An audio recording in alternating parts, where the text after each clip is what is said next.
et bienvenue pour ce nouveau numéro de l'Actu Bourse, le magazine des tendances de marché et des sociétés cotées. Et j'ai le plaisir d'accueillir aujourd'hui sur le plateau Cyril Calvignac, directeur général du groupe ICAP. Bonjour Cyril. Bonjour Laurent. Alors, au moment de l'introduction aux bourses d'ICAP, c'était en juillet 2022. Je me souviens, Thierry Balanguien, fondateur du groupe, il était venu chez Boursorama et j'ai retenu la leçon depuis, fondé en 1999. ICAP, c'est pas juste un distributeur de semi-conducteurs, c'est le spécialiste de la fourniture de circuits imprimés sur mesure à façon pour les besoins de vos différents clients. Cyril, 9 mois après cette entrée sur les marchés, on a un premier indicateur chiffré sur la santé financière d'ICAP avec les résultats 2022. Moi, je vais citer qu'un chiffre. Un résultat net de 5,3 millions d'euros au titre de l'exercice écoulé, c'est x2, doublé par rapport à 2021. Quels sont les autres points marquants de cet exercice à retenir pour les gens, les investisseurs qui nous regardent? Merci Laurent pour cette belle introduction. Effectivement, on a passé une belle année 2022 avec cette introduction en bourse. Et parmi les chiffres qui sont importants à retenir pour cette année, c'est 220 millions d'euros de chiffre d'affaires, soit une croissance de 34% par rapport à 2021. C'est également une forte amélioration de notre taux de marge qui s'était établi à 22,6%. Quand on avait annoncé un objectif à 22,5 lors de l'introduction en bourse. Donc on est très fiers d'avoir... objectif tenu, objectif tenu, tout à fait. Ouais. C'est également 10 millions d'euros de résultats opérationnels courants, en croissance de 138% par rapport à 2021.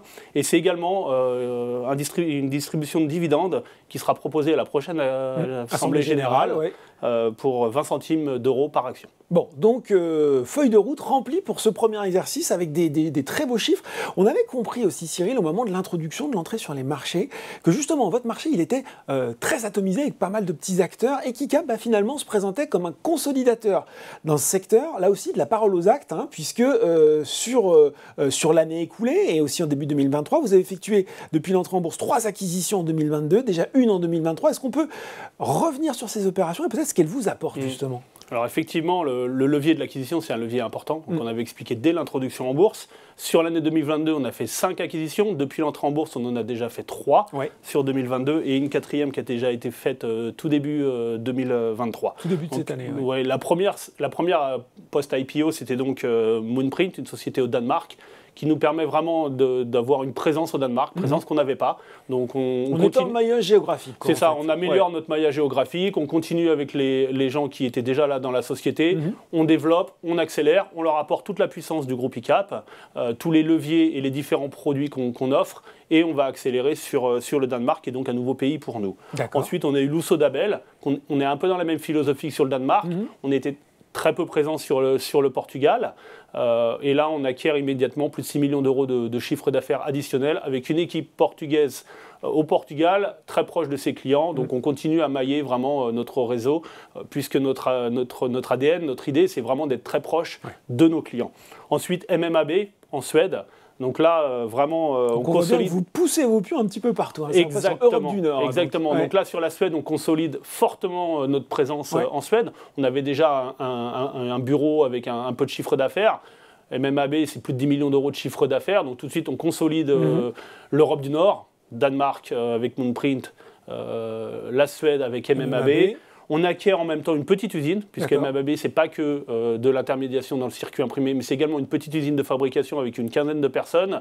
Et donc, on acquiert une petite usine qui nous permet d'étoffer encore nos services et nos produits sur l'Europe du Nord. Et avec cette dernière acquisition qu'on avait réalisée au mois de décembre, c'est aussi affirmer et terminer l'objectif d'acquisition de 35 millions d'euros de chiffre d'affaires en année pleine sur 2022.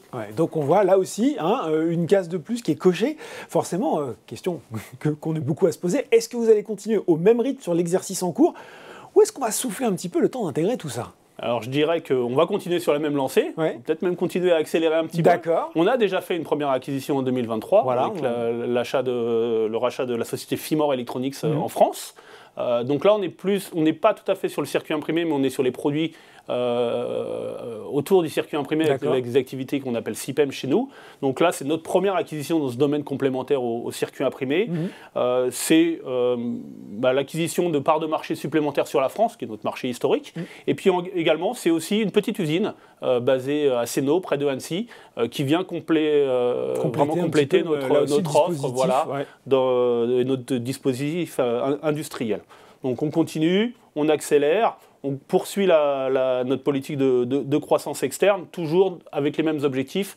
Petite société, taille modérée, société profitable, société rentable, sur lequel on va pouvoir ajouter toutes les synergies qu'on peut créer avec le groupe ICAP. Bon, il y a une vraie discipline d'acquisition, on l'entend dans vos propos, Cyril.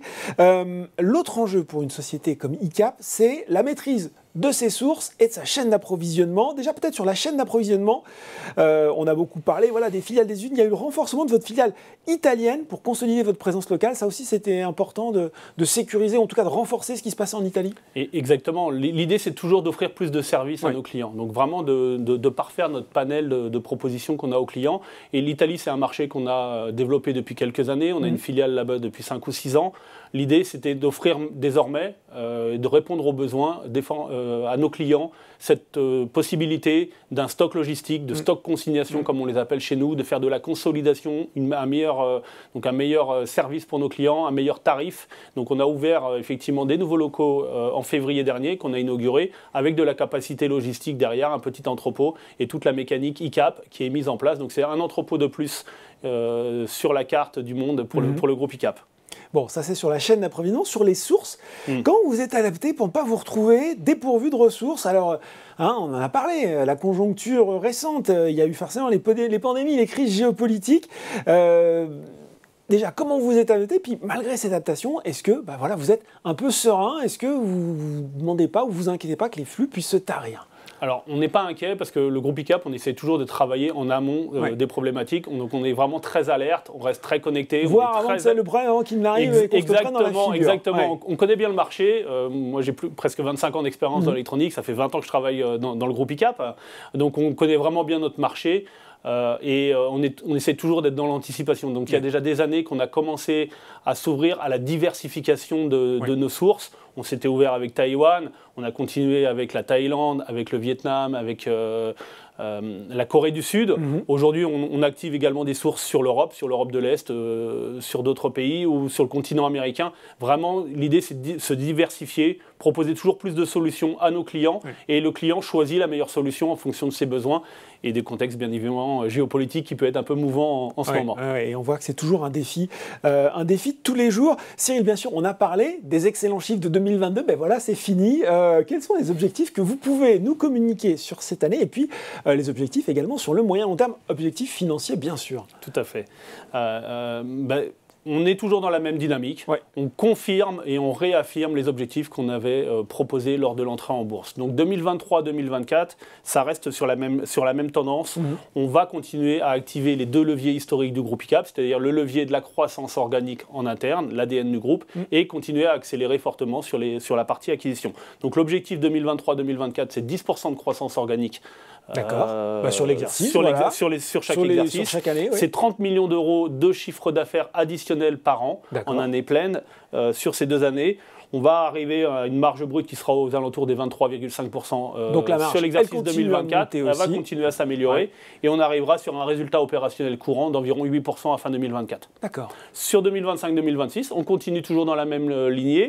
On a une croissance organique qui est prévue autour des 8 à 10%. On continuera à faire des acquisitions à hauteur de 20 millions d'euros de chiffre d'affaires additionnel par an 2025-2026 donc. On va continuer à améliorer notre marge pour arriver à 24% sur 2026. D'accord. 9,5% de résultats opérationnels courants. Et tout ça établi autour d'un chiffre d'affaires qui devrait se situer aux alentours des 500 millions d'euros sur l'exercice 2026. Ben voilà, des belles ambitions, des ambitions chiffrées, ambitions réaffirmées pour ICAP. C'était Cyril Calvignac, directeur général sur le plateau de l'Actu Bourse. Merci Cyril. Merci Laurent. Et ce numéro de l'Actu Bourse, il est fini pour aujourd'hui, mais on se retrouve très bientôt. Au revoir.